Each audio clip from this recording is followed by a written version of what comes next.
마트 등 일상 공간 곳곳에서 집단 감염이 확산하는 가운데 서울의 감염병 전담 병상 가동률이 83%까지 올라갔습니다. 서울시는 중증 환자 치료 병상 등 감염병 전담 병상 280여 개를 추가 확보할 예정이라고 밝혔습니다.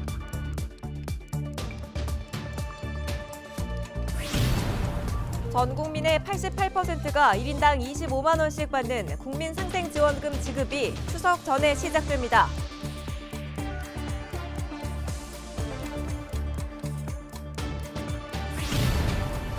수도권 아파트값이 고공행진하고 있습니다. 서울은 역세권, 학군 등 인기 지역을 중심으로 전세값이 오르고 있습니다.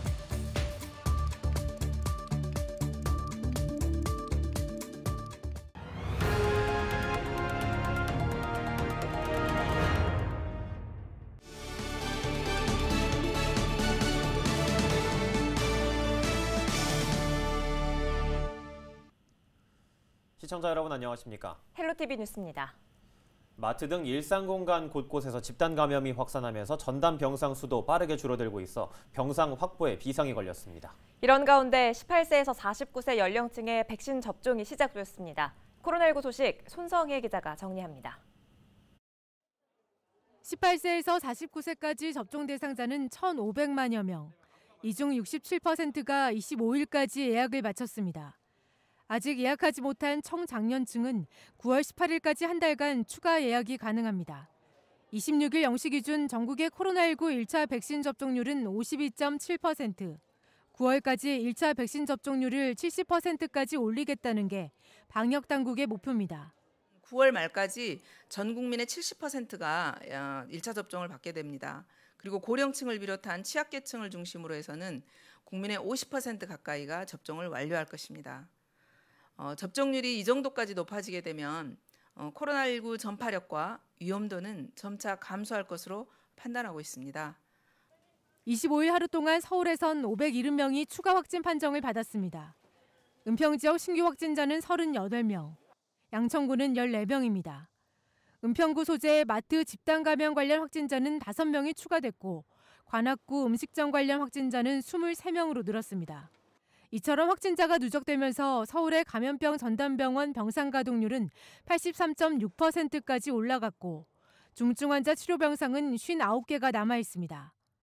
13일자로 행정명령이 나가서 서울시는 이 행정명령에 따라서 중증 환자 전담 병상은 112개가 더 확보될 예정이고요. 감염병 전담 병상은 171개가 더 확보될 예정입니다. 서울의 변이 바이러스 확진자 중 감염력이 높은 델타 변이가 차지하는 비율은 93%. 방역 당국은 델타 변이 바이러스는 발병 초기 관리가 중요해 증상이 있을 경우 즉시 검사를 받아야 한다고 강조했습니다. 헬로티비 뉴스 손성혜입니다. 전 국민의 88%가 1인당 25만 원씩 받는 상생국민지원금 지급이 추석 전에 시작됩니다. 기획재정부는 26일 브리핑을 열어 국민지원금 지급 시기와 소상공인 추가 지원 등 민생경제 안정을 위한 정책 대응 방안을 발표했습니다.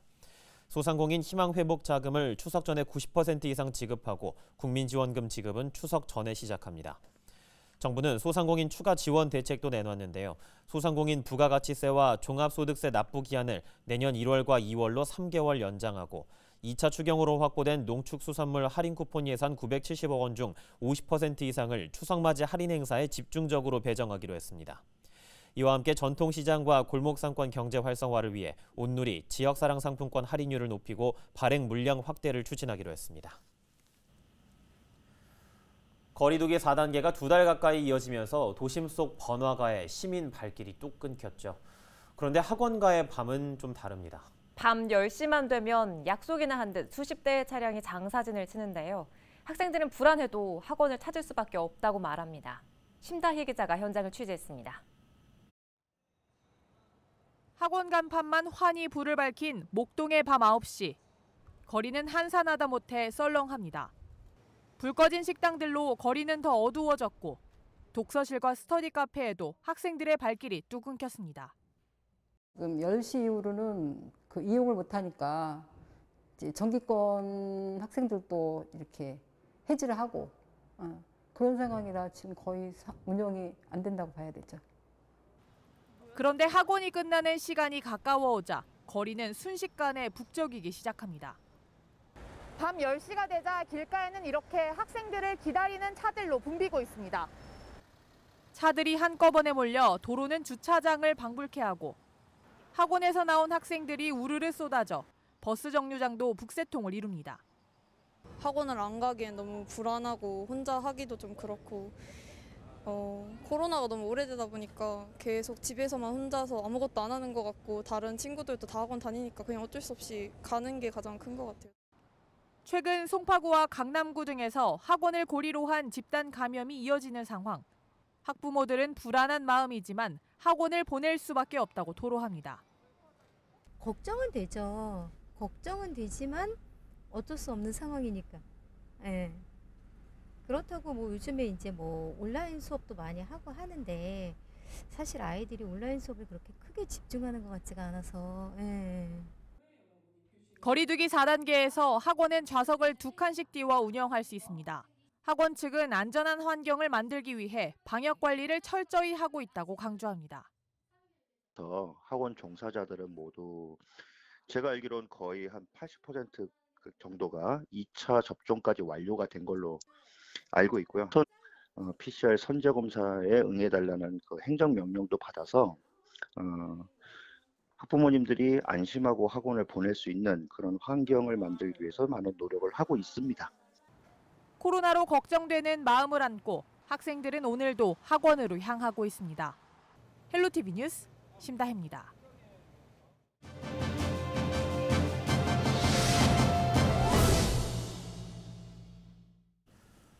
수도권 아파트값이 연일 치솟고 있습니다. 특히 서울은 상승폭이 커지면서 수도권 전체 아파트값이 지난주에 역대 최고 상승 기록을 이어나갔는데요. 여기에 전세 난도 심화하며 실수요자들의 불안이 가중되고 있습니다. 닥터아파트 하정민 전문위원과 이야기 나눠보죠. 위원님 반갑습니다. 수도권 아파트값이 고공행진하고 있습니다. 정부의 이딴 이 집값 고점 경고에도 아파트값이 이렇게 계속 오르는 이유는 어디에 있을까요? 네, 지금 아파트 값이 5주 연속 계속 많이 오르고 있고 수도권 집값 상승률이 0.4%를 선회를 하고 있는데요. 실질적으로 봤을 때는 1월 달부터 계속 쭉 올라가고 있는 기조를 좀 보이고 있어요. 특히 이제 지금 같은 경우에는 이제 시기적으로 봤을 때 이제 전세 시즌, 방학이 끝나고 휴가철 끝나고 전세 시즌이기도 하고요. 사실상 공급 물량도 굉장히 많이 없는 데다가 지금 이제 사전 청약을 받고 이제 3기 신도시에 대해서 기대감도 많이 꺾였기 때문에 이런 좀 불안 심리가 많이 작용을 해서 매수를 해야 되겠다라는 심리가 더욱더 커진 것으로 나타나고 있고요. 매수 심리 지수 같은 경우에도 지난 한 2월 달부터 요즘 끊이지 않고 상승 중이기 때문에 이러한 기조 때문에 계속 집값이 고공 상승을 하고 있는 모습을 보이고 있습니다. 예, 집값 상승뿐만 아니라 전세 절벽 현상도 심각합니다. 하반기 서울 지역 전세 시장 어떻게 전망되나요? 네, 전세난은 지속적으로 좀 심해질 걸로 판단이 되고 있고요. 일단은 이제 임대차 3법의 영향 때문에 임대에 나올 수 있는 물건들이 많이 없습니다. 그리고 목동을 얘기를 해주셨는데, 목동 지역 같이 학군이 좋은 지역 같은 경우에는 예를 들면 뭐 초, 중, 고등학교 이렇게 해서 한 10년간 수요가 고정이 돼 있고 신규로 유입이 되려는 수요는 많은데 실질적으로 고정이 돼 있다 보니까 매년 계속 전세가가 상승할 수밖에 없는 기조입니다. 자리가 그만큼 나지 않고요. 특히나 지금 목동 같은 경우에는 일부 단지가 조금 더 좋은 학교를 갈 수 있는 위치를 선점하고 있다. 이런 경우 또 하나는 이제 목동이 전체 한 14개 단지 전부 다가 재건축 연한에 들어서기 때문에 재건축 같은 경우에는 이제 집주인이 실거주를 해야 된다. 2년 정도 거주를 해야 된다라는 또 규제를 또 적용이 되는 일부 단지들이 있습니다. 그렇기 때문에 전세라든지 심지어 매매 물건도 가격이 괜히 많이 상승을 하고 희소 가치가 더 올라가고 있는 상황이다라고 말씀드릴 수가 있겠습니다. 네, 그리고 서울 도심은 빌라 매매가 평균 5억 원에 육박한다고 하는데 정말 실수요자들의 내 집 마련 불안 심리가 상당합니다. 정부의 사전 청약 또 오세훈 서울시장의 장기 전세 공급 등이 해법이 될 수 있으리라 보십니까? 지금으로서는 정부 정책을 믿고 내가 내 집 마련을 기다리는 수요는 거의 없다라고 보시면 될 것 같아요. 일단 3기 신도시 사전 청약률이 많이 높았기는 했지만 실제로 이게 이제 단기간 내에 10년 이내에 공급이 될지 몇 년 이내에 공급이 될지 모르기 때문에 불신이 많이 커졌고요.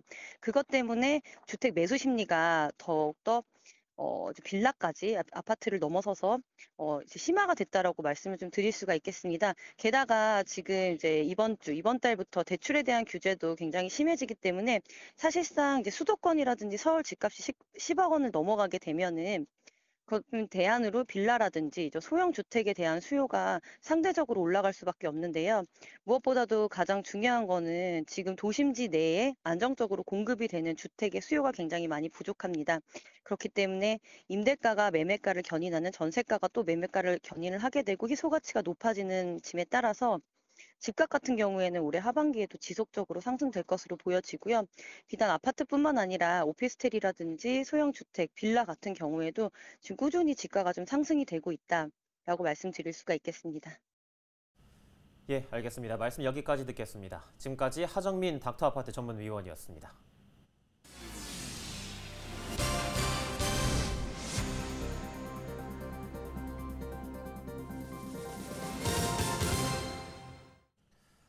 서울시가 25개 자치구와 함께 해마다 누적되고 있는 주민세 체납액 정리에 나섭니다. 올해 7월 말 기준으로 서울시 전체 체납자는 85만 명이며 건수는 447만 건입니다. 이 중 4주민세 체납자가 36만 명으로 전체 체납자 수의 42.4%를 차지하고 있는 것으로 나타났습니다. 자치구별로는 강남구가 2만 5천여 명으로 가장 많고 다음으로 관악구, 송파구 순입니다. 저희 헬로티비 뉴스가 준비한 소식은 여기까지입니다. 시청해주신 여러분 고맙습니다.